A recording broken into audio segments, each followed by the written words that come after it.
Poppy মণ্ডল বিয়ে করলো প্রতিমা বিশ্বাসকে, দুজনেই সাবালিকা মহিলা। আমারে ডিস্টার্ব করিস না, এখন আমার পড়ার বয়স, প্রেমের বয়স না রে বন্ধু, প্রেমের বয়স না। হে হোয়াটসঅ্যাপ বন্ধুগণ, কেমন আছে? আশা করি ভালো আছে। শুরু করতে চলেছি নতুন ভিডিও। আজকের ভিডিওর টপিক হচ্ছে শীতকাল, বিয়ে, প্রি ওয়েডিং। বন্ধুগণ, এখন এটাই ট্রেন্ডিং। এখন অনেকে বলে শীত প্রচন্ড পড়ে গেছে, একটা বউয়ের দরকার। কি শীত পড়েছে, একটা বর হলে খুব ভালো হয়। বলছি শীত বেশি পড়েছে, আলমারি থেকে একটা এক্সট্রা কম্বল নামান। শীত কমাতে গেলে বউ দরকার, শীত কমাতে গেলে বর দরকার। Why this thickness baby? ঠান্ডা পড়ে গেছে বউ লাগে, ঠান্ডা পড়ে গেছে বর লাগে। বলছি ওটা বর, ওটা রুম হিটার না। Love you.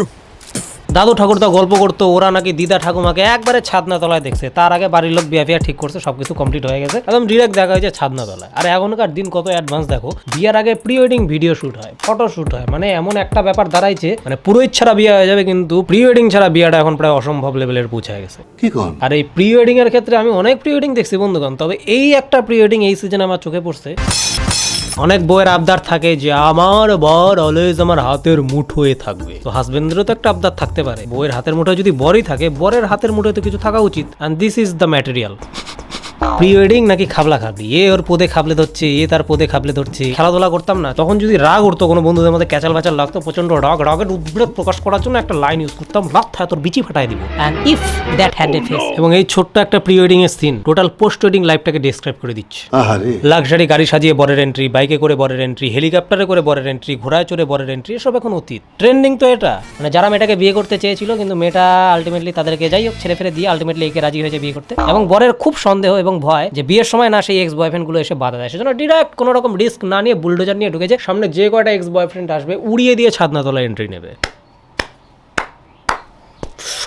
সেলুট আপনাকে। কি আশ্চর্য কথা। তো পাইকারদা, হ্যাঁ আফটার এ লং টাইম পাইকারদার একটা খুব ভালো গল্প মনে পড়ে গেল। আমাদের অনেকের মতো পাইকারদার একটা প্রবলেম রয়েছে যে 4-5টা লেপ গায়ে দিলেও সারা শরীর গরম হয়ে যায়, কিন্তু পায়ের তলা গরম হয় না। পায়ের তলা একদম বিষ ঠান্ডা, ওটা কিছুতেই গরম হবে না। জেদ পায়ের তলার, আমি গরম হবো না। তো পাইকারদা তো আমাদের মতো না, সে তো লেজেন্ড। সে বুদ্ধি করে কি করেছে, একটা শর্ট টেম্পার্ড মেয়েকে বিয়ে করেছে, যেই মেয়ের মাথা প্রচন্ড গরম, মানে অলওয়েজ মাথা গরম মেয়েটা। এবার বিয়ের পরে পাইকারদা তার বইয়ের সাথে 69 পোজে ঘুমোয়, বইয়ের মাথা পাইকারদার পায়ের দিকে, বইয়ের মাথার গরম হয়, পাইকারদার পা গরম হয়ে যায়। পাইকারদার দারুণ ঘুমোয়।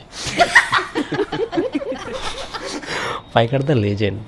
পপি মণ্ডল বিয়ে করলো প্রতিমা বিশ্বাসকে, দুজনেই সাবালিকা মহিলা। হ্যাঁ লুক, মালদার ঘটনা বন্ধুগণ। কবে থেকে তোমাদের ভালোবাসা ছিল? গত 2 বছর ধরে। তোমার বাড়ির লোককে জানিয়েছিলে? হ্যাঁ জানিয়েছি, তো আমাদেরকে মেনে নিবেন। পড়াশোনা করতে? হ্যাঁ পড়াশোনা করি। কোন ক্লাসে? 12-এ। 12-এ? বুনু, তোমার জন্য একটি গান। আমারে ডিস্টার্ব করিস না, এখন আমার পড়ার বয়স, প্রেমের বয়স না রে বন্ধু, প্রেমের বয়স না। বুঝতে পেরেছিস তো? পড়তে বস। ক্লাস 12-এ পড়িস, বই নিয়ে বসার বয়সে ছাদনা তলায় বসে যাচ্ছিস। ওয়াই দিস উঠলো ভাই, তো বিয়ে করতে যাই ট্রেন্ডিং। কাকা আরেকবার হয়ে যাক। এখন আমার পড়ার বয়স, প্রেমের বয়স না রে বন্ধু। পপি মণ্ডল আজকে কি করলে তোমরা? বিয়ে করলাম কাকে? প্রতিমা বিশ্বাসকে। কেন? আমরা একে অপরকে দুজনকে ভালোবাসি। কত বছর ধরে?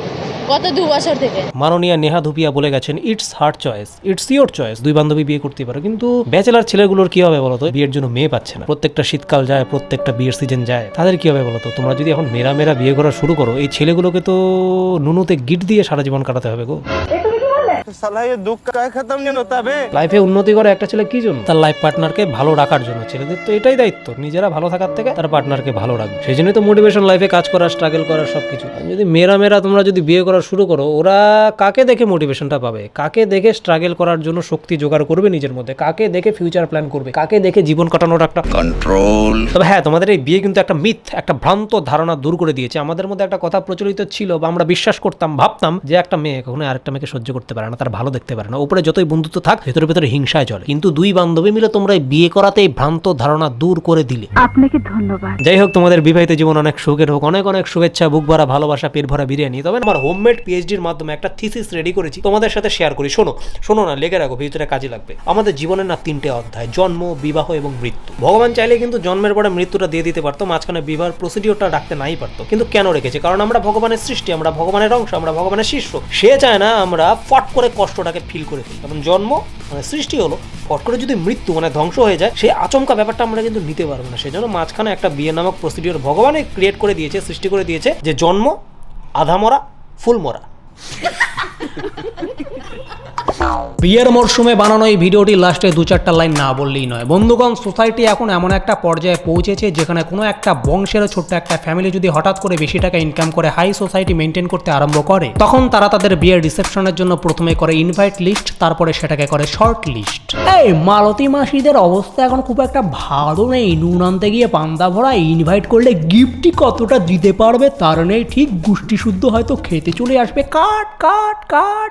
বিমল কাকাদের আমাদের রিসেপশনে আসার মতো প্রোফাইল আর নেই, হয়তো লোকাল জামা কাপড় পরে চলে আসবে, আমাদের হাই প্রোফাইল ব্র্যান্ডেড রিসেপশনের স্ট্যান্ডার্ডটাকেই নষ্ট করে দেবে কাট কাট। আর এদিকে দূর সম্পর্কের যে বাঞ্ছারামদের টাকা রয়েছে, তাদের সাথে রক্তের সম্পর্ক না থাকলেও লতায় পাতায় ডালে কঞ্চিতে সম্পর্ক বের করে পায়ে চুমু খেয়ে ইনভাইট করে আসে, কারণ তারা বিয়েতে এসে আন্তরিকভাবে আশীর্বাদ না করুক, লোক দেখানোর টাকাটা ঠিক ওড়ায়। বলছি, সম্পর্ক করার এই বিবাহ অনুষ্ঠানে রক্তের সম্পর্কের গরিব রিলেটিভদের ইনভাইট না করিয়া কিঞ্চিত পরিচিত হাই প্রোফাইলদের পা চাটিয়া রিসেপশনে তাদের পদধূলি দেওয়ার জন্য যারা তোষামত করিয়া থাকে, আমার মতে সেই বিবাহ অনুষ্ঠান নয়, সেটা বাইজি মহল। কারণ সেখানে আপন লোকের আন্তরিক আশীর্বাদ নয়, দেখা যায় বড় লোকদের উড়ন্ত টাকা টাকা টাকা। এই টাকা ওড়ানো বেউরা লোকদের দেখে তাদের লোভ কন্ট্রোল হয় না, মনে ঘরে সেই বাণী, ভগবান হয় দেখা দাও, নয় এরকম একটা রিলেটিভ দাও। এই হঠাৎ বড় লোক হয়ে যাওয়া হাই সোসাইটি মেনটেন করা ফ্যামিলিদের জন্য আমার তরফ থেকে জাস্ট 2টো লাইন: আপনারা টাকা কোরান আর আশীর্বাদটা হারান, আর আমি আশীর্বাদ করাই, টাকাটা কামাই।